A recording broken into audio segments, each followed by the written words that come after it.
Ya es momento de nuestra mesa de análisis aquí en Tele13 Noche. Nos acompaña el analista político y académico de la Universidad Central, Marco Moreno. ¿Cómo estás, Marco? Hola, Álvaro, buenas noches. Bienvenido, cientista político y profesor asociado de la Universidad de Chile y San Sebastián. Patricio Guajardo, ¿cómo estás? Bienvenido. Hola, Álvaro. Parto contigo para hablar de este gabinete y los problemas que ha tenido. Ya no hablamos de José Luis Daza, por ejemplo, el no de Carter, la decisión del Partido Nacional Libertario. Han sido varios portazos lo que se ha llevado el presidente electo antes de formar el gobierno.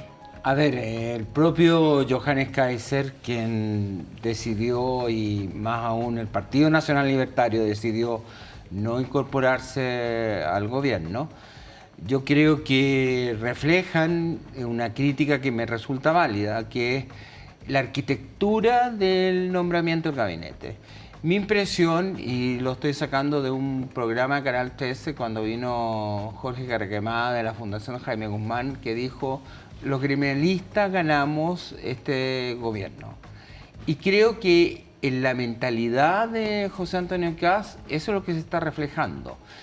Es decir, las personas que están siendo nombradas por vínculos con el gremialismo o un pensamiento gremial en la cual los partidos políticos dejan de ser muy relevantes y pasan a ser básicamente personas que adhieren a determinados principios.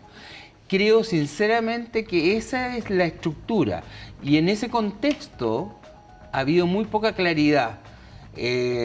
Porque no es un tema solamente Partido Nacional Libertario, porque el Partido Nacional Libertario tomó una decisión, hubo reuniones, conversaciones.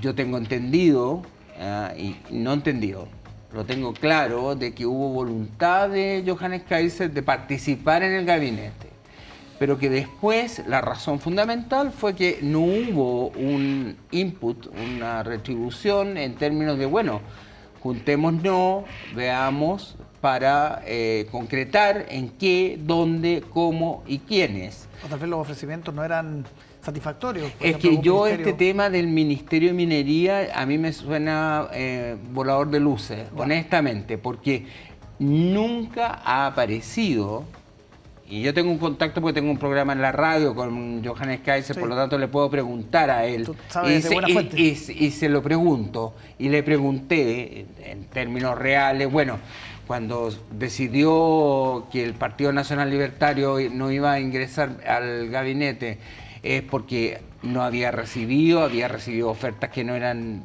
tentativas para lo que él pensaba. No, me dijo, no hemos sido convocados, no hemos sido llamados, no se ha establecido ninguna agenda. Por lo tanto, me parece muy sorprendente que luego de que se decidió que el Partido Nacional Libertario no iba a participar del Ejecutivo, entonces aparece el Ministerio de Minería. Marco, ¿cómo analizas tú lo que ha pasado con todos estos elementos, Carter, Daza, Partido Nacional Libertario? Probablemente esto tenga que ver más, creo yo, con la definición que se está tomando respecto del gabinete y de su conformación, ¿no?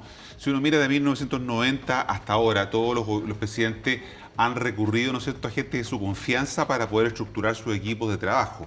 Sin embargo, el presidente electo José Antonio Kast, yo creo que ha de alguna manera profundizado este factor de confianza. Por eso yo me refiero a este gabinete, lo que hemos conocido hasta ahora, la confirmación será el próximo martes, como un gabinete personalizado, ¿no?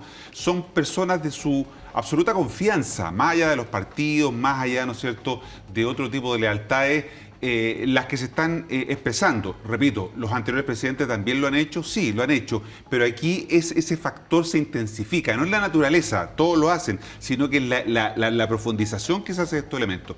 Y eso ya está comenzando a mostrar los primeros costos, en este caso, ¿no es cierto?, la decisión del Partido Nacional Libertario de restarse, ¿no?, justamente por las razones que, bueno, Patricio señalaba algunas, ¿no es cierto?, pero las razones de fondo que hay es que de alguna manera no formaban parte, ¿no es cierto?, de ese círculo de absoluta confianza, ¿no? Piensa tú que el potencial ministro Claudio Alvarado, García Ruminot, son los únicos de verdad militantes de partido, ¿no? Mara Cedini se dice que es militante republicana, pero son los únicos verdaderos militantes de partido que hoy día están conformando la lista que conocemos.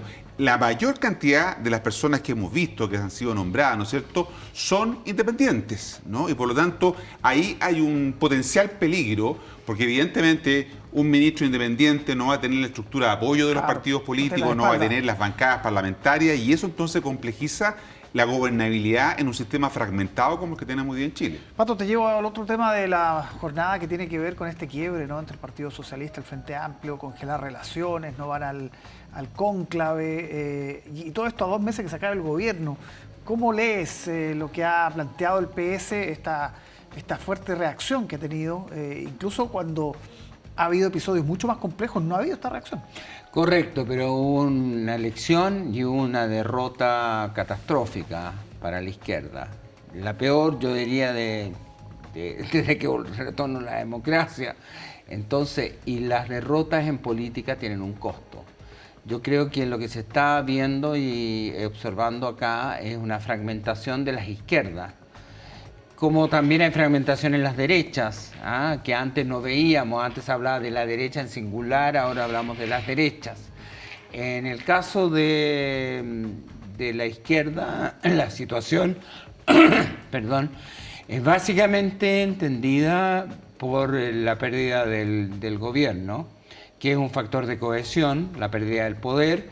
Y te diría yo, hay un frente amplio que yo creo que de alguna manera cuestionado por un sector del Partido Socialista que visualiza como responsable a lo mejor de esa misma derrota. Por otro lado, sumemos, fíjate que errores gravísimos del presidente. Me sorprende muchísimo, y no podemos dejar de lado, la declaración del presidente Boric en relación a Cuba, que por primera vez menciona de que Cuba es una dictadura, cosa que era una línea roja, amarilla, verde, azul, del Partido Comunista, y más encima señala que Fidel Castro había sido un dictador. Entonces, y eso ha generado también ruptura dentro del propio Partido Comunista, que está sufriendo también una fragmentación explícita, cosa que va en contradicción con el propio centralismo democrático que es tan propio del Partido Comunista. Marco, este quiebre tiene proyecciones a partir de marzo. Pensar en 2 oposiciones, por ejemplo, no es tan profundo, es más puntual. ¿Cómo lo analizas? No, lo que estamos observando, creo yo, que es de alguna manera, no es un hecho puntual, sino que es la cristalización de un quiebre post-derrota electoral, ¿no? Y probablemente el efecto que tiene esto es que a partir del 11 de marzo, cuando quienes hoy día están gobernando y son oficialismo pasen a ser oposición por decisión de la ciudadanía, vamos a tener, ¿no es cierto?, más de una oposición. Yo creo que esto de alguna manera marca el distanciamiento del socialismo democrático del Frente Amplio y del Partido Comunista. A lo menos vamos a tener esas 2 oposiciones que se van a expresar en el ámbito parlamentario. Como hay una ventana de 30 meses sin elecciones, probablemente ese factor todavía va a intensificar aún más, ¿no es cierto?, esta lógica de fraccionamiento de las oposiciones, porque no hay ningún incentivo para estar unidos si hay elecciones en 30 meses más, ¿no? Entonces, creo que esto es la antesala de lo que vamos a comenzar a ver y que se va a expresar, ¿no es cierto?, como ocurrió ahora durante los 4 años de la administración de Boric, donde lo que hablábamos era de las oposiciones. Bueno, a partir del 11 de marzo vamos también a hablar de las oposiciones, porque esto no es una cuestión puntual, sino que está dando cuenta de una decisión más de fondo, ¿no? Probablemente esto sea la excusa para expresar esta división. Por supuesto que hay un fondo, y que es que el Frente Amplio y el Partido Comunista están desconociendo, ¿no es cierto?, están intentando reescribir la historia. Me llama la atención lo que decía la diputada Fríguez, que tú entrevistaste antes, ¿no es cierto?, como señalando que aquí no había habido ninguna situación claro, y lo que sí hay efectivamente es que el Frente Amplio y el Partido Comunista intentan reescribir la historia de lo que fue, ¿no es cierto?, el proceso de tramitación de la ley Naín Retamán. Ahora, ¿tiene sentido la reacción del PS o es una pataleta, como han dicho? No, yo creo que tiene sentido porque hay una cuestión de legitimidad, ¿no es cierto? Se está enrostrando a parlamentarios socialistas que habrían votado a favor esta ley, ¿no es cierto?, señalándolo como lo responsable. Por supuesto que le están hablando a su electorado, pero trasladando la responsabilidad a una parte del oficialismo en circunstancias, como decíamos, que efectivamente esta fue una decisión del gobierno, más allá, ¿no es cierto?, de que hayan sido iniciativas parlamentarias se hayan refundido, como dijo el propio presidente Gabriel Boric, ¿no? Formaba parte del listado de el legado del gobierno, ¿no? Es una de las leyes que se ha planteado así, por lo tanto creo que tanto el presidente como el Frente Amplio y el Partido Comunista están equivocados en la manera en que están enfrentando esta situación. A mí sería interesante observar cuál va a ser el rol del Frente Amplio y con quién va a establecer una política de alianza. Yo lo que tengo claro es que el Frente Amplio va a tener muchas dificultades para relacionarse con el Partido Socialista, porque el Partido Comunista yo creo que tiene claro las directrices, qué tipo de oposición va a ser, pero el Frente Amplio siempre ha intentado hacer un sorpaso al Partido Socialista, y que el liderazgo, yo creo que piensa en ello, de Boric va a poder por lo menos darle un fundamento para seguir teniendo el protagonismo que tuvieron durante la administración Boric. Bien, Patricio Gajardo, Marco Moreno, muchísimas gracias por acompañarnos como todos los días jueves.